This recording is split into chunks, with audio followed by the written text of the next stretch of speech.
குலதெய்வத்தை தேடி ஒரு பயணம் பகுதி 9ல அடி எடுத்து வைக்கிறோம். நான் ஏற்கனவே சொன்ன மாதிரி முனீஸ்வரன் தான் குலதெய்வம்ன்றத கண்டுபிடிச்சு அந்த கோயிலையும் கண்டுபிடிச்சிட்டோம். ஆனாலும் முனீஸ்வரனோட வாய்க்கட்டை பத்தி எங்களுக்கு தகவல் அதிகமா தெரியல. முனீஸ்வரர் வாய்க்கட்டப்பட்டு இருக்கிறது உண்மையா அப்படின்னு அந்த கோயிலை நிர்வகிக்கிற ஒரு பெரியவர்கிட்ட கேட்டோம். அவர் என்ன சொன்னாருன்னா, முனீஸ்வரன் வாய் கட்டி இருக்கிறதுக்கான வாய்ப்பே இல்லை. ஏன்னா நாங்க இங்க ஒவ்வொரு வாட்டியும் இங்க சாமி ஆடுவோம். அப்ப முனீஸ்வரர் பேசி இருக்கிறாரு. அதனால முனீஸ்வரர் வாய் கட்டி இருக்கிறதுக்கான வாய்ப்பு ரொம்ப கம்மி தான். நாங்க டெய்லி பூஜை செஞ்சுட்டு இருக்கோம். அதுல எங்களுக்கு நல்ல பலன் கிடைக்குது. இப்ப வாய் கட்டி இருந்தா அதெல்லாம் எப்படி நடக்கும் அப்படின்னு கேட்டாரு. அப்ப நாங்க வாய்க்கட்டை எப்படி கன்ஃபார்ம் பண்ணிக்கிறதுன்னு எங்களுக்கும் தெரியல.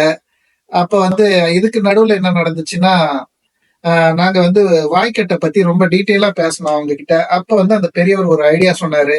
நம்ம பம்பையை அடிச்சு முனீஸ்வரனை ஒருத்தவர்கிட்ட இறக்கி அப்ப கேட்டோம்னா அந்த வாய்க்கட்டு இருக்கா இல்லையான்னு தெரிஞ்சிடும்.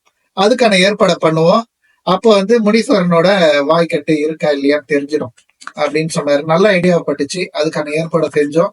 அந்த பம்பையில முனீஸ்வரன் என்ன சொன்னாரு, என்ன நடந்துச்சுன்ற விபரத்தை அடுத்த பகுதியான பகுதி 10க்கு வெயிட் பண்ணுங்க.